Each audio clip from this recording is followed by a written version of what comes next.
श्री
हम लोग प्राचीन प्राचीन बहिर की कथा जो पुरंजन से संबंधित और नारद जी के द्वारा इस कथा को सुनाया जा रहा है। उसी कथा में एक प्रश्न प्राचीन बही ने उठाया कि भगवान नारद जी से पूछा कि आपने कृपा करके मुझे जो उपदेश दिया तो बहुत ज्ञान थी, लेकिन मेरे उपाध्यायों ने आत्म तत्व के विषय में मेरे हृदय में जो महान संशय खड़ा कर दिया था, जो हमसे यज्ञ करवाते थे जो लोग, वो तो हमने आपकी कथा से समझ के और उस संशय को समाप्त कर लिया। लेकिन इस विषय में इंद्रियों की गति न होने के कारण मंत्र दृष्टा ऋषियों को भी मोह हो जाता है। वेदवादियों का कथन जगह जगह सुना जाता है कि पुरुष इस लोक में जिसके द्वारा कर्म करता है उस स्थूल शरीर को यहीं छोड़कर परलोक में कर्मों से ही बने हुए दूसरी देह से उनका फल भोगता है। लेकिन कैसे ये बात हो सकती है? क्योंकि उन कर्मों का कर्ता जो स्थूल शरीर है, यही शरीर के द्वारा तो वो कर्म किया। जैसे हम यज्ञ कर रहे थे तो इस शरीर से कर रहे थे, तो इस शरीर को तो हम यहीं नष्ट कर देते हैं। इसके सिवा जो जो कर्म यहाँ किए जाते हैं वे तो दूसरे ही क्षण में अदृश्य हो जाते हैं। वे परलोक में फल देने के लिए किस प्रकार पुनः प्रकट हो सकते हैं, यही तो प्रश्न था। तो नारद जी ने कहा, राजन, स्थूल शरीर तो लिंग शरीर के अधीन है, अतः कर्मों का उत्तरदायित्व तो उसी पर है। जिस मनः प्रधान लिंग शरीर की सहायता से मनुष्य कर्म करता है वह तो मरने के बाद भी उसके साथ रहता है। एक शरीर हुआ स्थूल, एक हुआ सूक्ष्म शरीर। तो मन, बुद्धि, इंद्रिय और अहंकार, ये चार जो अंतःकरण को बनाने वाले हैं, सारा कार्य तो ये चारों मिलकर के, सारा जितना भी इस जीव को बंधन में डालने वाला यही चारों है। ये चार ठीक रहे ना तो बाकी हमारी इंद्रियां भी ठीक रहेगी। सबसे तो ये मन, फिर बुद्धि,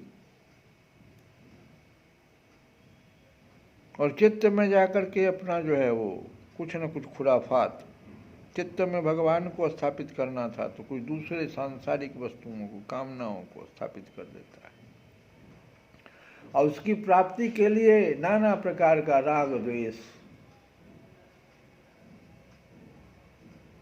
उत्पन्न कर लेता है। तो ये स्थूल शरीर तो कहीं कोई कार्य करता नहीं। इसको तो जिस प्रकार से मन, बुद्धि, चित्त, अहंकार जैसे जैसे इसको नचाता है, नटनी की तरह यह नाचता है वास्तव में, और ये जाता है। स्थूल शरीर को भले ही आप नष्ट यहाँ कर देते हैं, लेकिन वो अंतःकरण वाली जो सूक्ष्म शरीर है वो तो जाता है। यही नारद जी कह रहे हैं, मरने के बाद भी उसके साथ रहता ही। अतः वह परलोक में अपरोक्ष रूप से स्वयं उसी के द्वारा उनका फल भोगता है। स्वप्नावस्था में मनुष्य इस जीवित शरीर का अभिमान तो छोड़ देता है। जब आदमी स्वप्नावस्था में रहता है, शरीर तो रहता है, स्थूल शरीर तो रहता है, लेकिन नाना प्रकार का वो कष्ट भीतरे भीतरे स्वप्न में भोगता रहता है। आखिर वो कौन भोग रहा है? ये शरीर तो नहीं कुछ करता, शरीर तो वहाँ पर कुछ नहीं बोल रहा है। लग रहा है कि हमको कोई काट रहा है, मार रहा है, तीर चला रहा है, लेकिन स्थूल शरीर तो चुपचाप सोया हुआ है, वो तो वहाँ नहीं रहता। स्वप्नावस्था में मनुष्य इस जीवित शरीर का अभिमान तो छोड़ देता, किंतु इसी के समान अथवा इससे भिन्न प्रकार के पशु पक्षी आदि शरीर से वह मन में संस्कार रूप से स्थित कर्मों का फल भोगता रहता है। स्वप्नावस्था में नाना प्रकार का पशु बन जाता, पक्षी बन जाता है, उसके सामने में आ जाता है, बाघ चीता क्या क्या नहीं होता रहता स्वप्न में। आखिर वो कहाँ से कैसे हो जाता है? इस मन के द्वारा जीव जिन स्त्री पुत्र आदि को ये मेरे है और देह आदि को यह मैं हूं ऐसा कहकर मानता है, यहीं से गड़बड़ी है। अहंता और ममता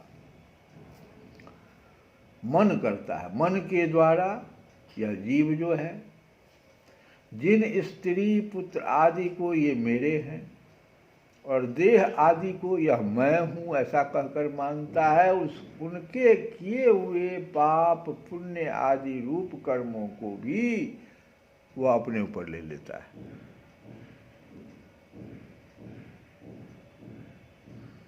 अतः अब देखो, और उनके कारण इसे व्यर्थ ही फिर जन्म लेना पड़ता है।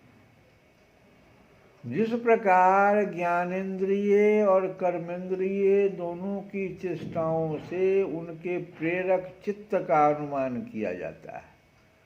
ये ज्ञानेंद्रिय और कर्मेंद्रियों को के प्रेरणा देता रहता है? चित्त, मन बुद्धि चित्त और अहंकार अंतःकरण में जो चार बैठा हुआ है, तो प्रेरणा देने वाला ये चित्त, उसका अनुमान हो जाता है कि इसका चित्त कितना गंदा है या कितना अच्छा है। ये संत समाज स्वभाव का चित्त वाला व्यक्ति है या संत है, चोर है, लुटेरा है, सब बुरा काम खाली ज्ञानेंद्रियों और कर्मेंद्रियों से करवाता है।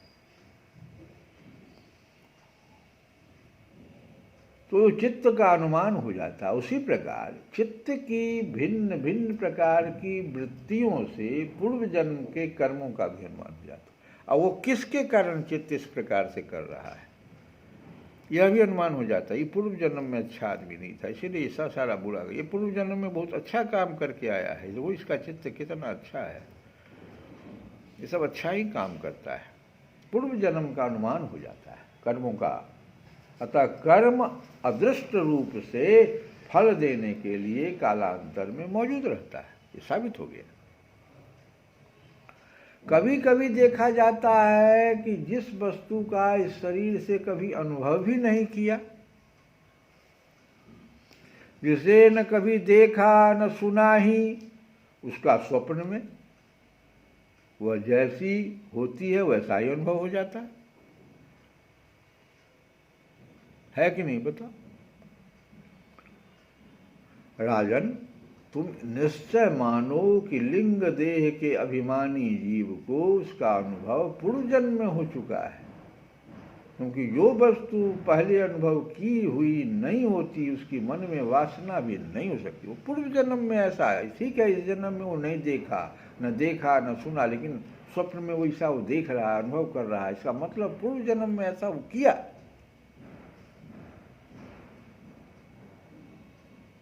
उसकी मन में वासना रह गई, वही स्वप्न में देख रहा है। राजन, तुम्हारा कल्याण हो। बहुत प्रश्न तो बहुत अच्छा है। मन ही मनुष्य के पूर्व रूपों को तथा भावी शरीर आदि को भी बता देता है। ये मन बता देता है इसका पूर्व जन्म में किस प्रकार का होगा रूप, और आगे ये क्या कर लेगा, कौन सा रूप पकड़ेगा, जीव होगा कि वृक्ष होगा, कौन योनि में जाएगा। यमलार्जुन नाम का एक दो वृक्ष था भगवान कृष्ण के नंद बाबा के दरवाजे पर।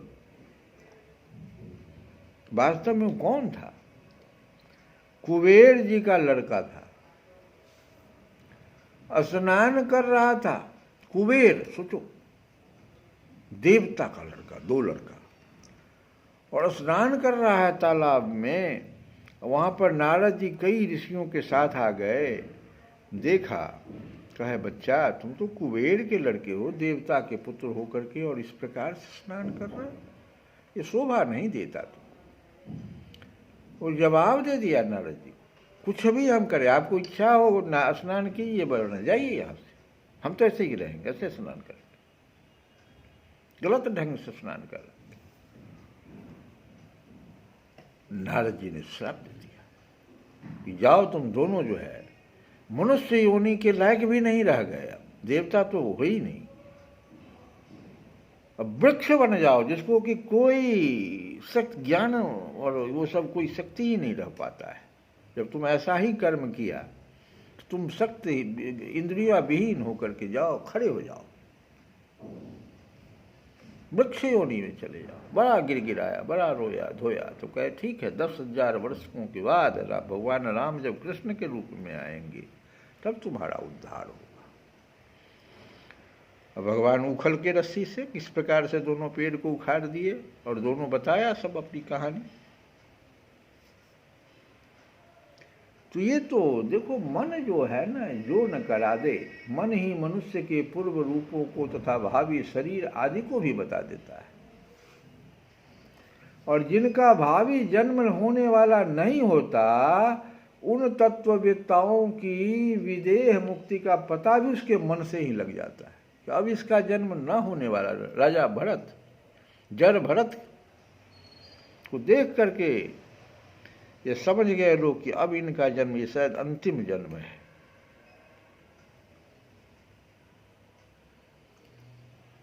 तो मन बता देता है। कभी कभी स्वप्न में देश काल अथवा क्रिया संबंधी ऐसे बातें भी देखी जाती है जो पहले कभी देखी या सुनी नहीं गई। जैसे पर्वत की चोटी पर समुद्र, लेकिन स्वप्न में हम देख रहे हैं कि पर्वत की चोटी पर समुद्र बह रहा है। दिन में तारे उगे हुए स्वप्न में देख रहा है, अथवा अपना सिर कटा दिखाई देता है कि मेरा सिर तो कट गया। इनके दिखने में निंद्रा दोष को ही कारण मानना चाहिए। इसमें कोई मन का नहीं, ये निंद्रा दोष है। मन के सामने इंद्रियों से अनुभव होने योग्य पदार्थ ही भोग रूप में बार बार आते हैं और भोग समाप्त होने पर चले जाते हैं। ऐसा कोई पदार्थ नहीं आता जिसका इंद्रियों से अनुभव ही न हो सके। इसका कारण यही है कि सब जीव मन सहित है। साधारणतया तो सब पदार्थों का क्रमशः ही भान होता है, किंतु यदि किसी समय भगवत चिंतन में लगा हुआ मन विशुद्ध सत्व में स्थित हो जाए तो उसमें भगवान का संसर्ग होने से एक साथ समस्त विश्व का भी भान हो सकता है। ये मन तो हमारा इतना सारे विश्व का भान करा सकता है अगर भगवत चिंतन में लगा हुआ मन विशुद्ध सत्व में स्थित हो जाता। जैसे राहु दृष्टि का विषय न होने पर भी प्रकाशात्मक चंद्रमा के संसर्ग से दिखने लगता है। राजन, जब तक गुणों का परिणाम एवं बुद्धि, मन, इंद्रिय और शब्द आदि विषयों का संघात या अनादि लिंग देह बना हुआ है, तब तक जीव के अंदर स्थूल देह के प्रति मैं मेरा इस भाव का अभाव नहीं हो सकता। सुसुप्ति, मूर्छा, अत्यंत दुख तथा मृत्यु और तीव्र ज्वर आदि के समय भी इंद्रियों की व्याकुलता के कारण मैं और मेरेपन की स्पष्ट प्रतीति नहीं होती, किंतु उस समय भी उनका अभिमान तो बना ही रहता है। जिस प्रकार अमावस्या की रात्रि में चंद्रमा रहते हुए भी दिखाई नहीं देता, उसी प्रकार युवावस्था में स्पष्ट प्रतीत होने वाला यह एकादश इंद्रिय विशिष्ट लिंग शरीर गर्भावस्था और बाल्यकाल में रहते हुए भी इंद्रियों का पूर्ण विकास न होने के कारण प्रतीत नहीं होता। जिस प्रकार स्वप्न में किसी वस्तु का अस्तित्व न होने पर भी जागे बिना स्वप्न जनित अनर्थ की निवृत्ति नहीं होती, उसी प्रकार सांसारिक वस्तुएं यद्यपि असत है तो भी अविद्यावश जीव उनका चिंतन करता रहता, इसीलिए उसका जन्म मरण रूप संसार से छुटकारा नहीं हो पाता। इस प्रकार पंच तन्मात्राओं से बना हुआ था 16 तत्वों के रूप में विकसित यह त्रिगुणमय संघात ही लिंग शरीर है। नारद जी ने साबित कर दिया ये स्थूल शरीर की बात नहीं है। ये 16 जो बच गए, 5 जो है स्थूल शरीर में तो 5 है, पृथ्वी, जल, अग्नि, वायु और आकाश। ये 5 को तो आपने नष्ट कर दिया, लेकिन जो 16 बच गए वही तो 16 तत्वों के रूप में विकसित यही तो त्रिगुणमय संघात ही लिंग शरीर है, जो जाता है ऊपर साथ और वो फल भोगता है। वो तो यहां भी भोगता है, स्वप्नावस्था में भी वही भोगता रहता है। यही चेतना शक्ति से युक्त होकर जीव कहा जाता है। इसी के द्वारा ये 16 जो है ये जड़ हैं। जैसे इसमें भगवान का अंश, ईश्वर अंश, चेतना, आत्मा, इसका जो जैसे प्रविष्टि हुआ, यह जो है जीव हो जाता है, जीवात्मा कहलाने लगता है। इसी के द्वारा पुरुष भिन्न भिन्न देहों को ग्रहण करता है और त्यागता है, तथा इसी से उसे हर्ष, शोक, भय, दुख और सुख आदि का अनुभव होता है। जिस प्रकार जोंक जो होता है, जोंक, अब देखो फिर उदाहरण एक और दे रहा है कि जोंक जब तक दूसरे तृण को नहीं पकड़ लेता, घास, दूसरे को घास को जब पकड़ लेता है जोंक, तब तक पहले को नहीं छोड़ता। उस प्रकार का जोंक यहां तुम नहीं देखा, लेकिन हमने तो देखा। एक को पकड़े हुए है, लंबा करके दूसरे को पकड़ लेता है, पहले को छोड़ देता है। उसी प्रकार से यह जीव जो भी है मरण काल तक, अभी जिस शरीर को पकड़े हुए है, मरण काल तक उपस्थित होने पर भी जब तक दूसरा देहारंभ, अब हमको कौन मिलना, उसको जब पकड़ लेता है, देहारंभक कर्मों की समाप्ति होने पर दूसरा शरीर प्राप्त नहीं कर लेता, तब तक पहले शरीर के अभिमान को नहीं छोड़ता है, बना रहता है उसको। राजन, यह मनः प्रधान लिंग शरीर ही जीव के जन्म आदि का कारण है। मन को समझाइए, भजन को गाइए। ये मन ही तो सारे कुकर्मों का और सत्कर्मों का,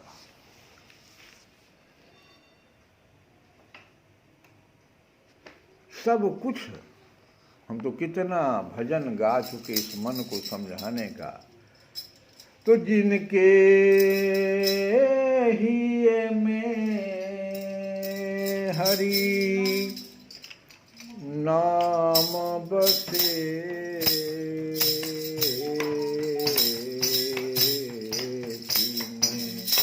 और का नाम लिया न लिया,